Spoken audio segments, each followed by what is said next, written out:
Magandang gabi po mga kabali. Papunta nga po pala kami sa Tagaytay, Balayan, Batangas.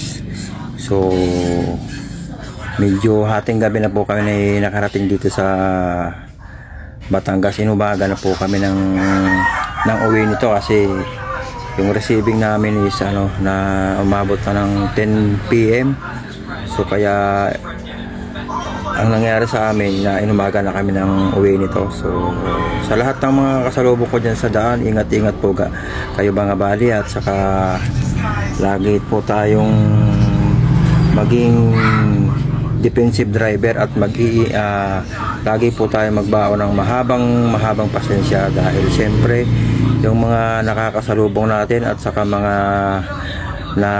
nakakahalubilo natin sa daan, hindi natin kabisado yung kanilang mga pag-uugali. Kaya dapat tayo rin ay sa atin pa lang, simula pa lang sa atin, sa bahay pa lang natin ay maging magkaroon na tayo ng disiplina o magbaon tayo ng mahabang pasensya pag tayo ay lumabas na ng bahay, para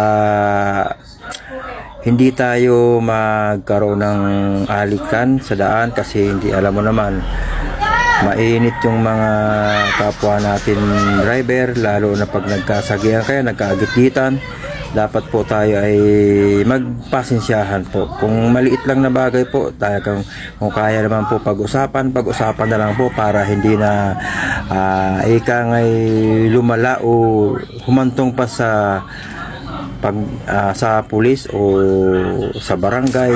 Para pag-usapan na lang kung maliit lang na bagay na ang pagiging alita ng kapwa natin driver, lalo na tayo sa mga laging nasa kalsada. Dapat talagang magbaon tayo ng mahabang pasensya. So yun lamang po, at magandang umaga. Good morning guys. Ingat po mga buddy. God bless. Maraming salamat sa suporta nyo sa akin, sa aking mga vlog, sa aking video pinapanood nyo. Maraming salamat po. God bless.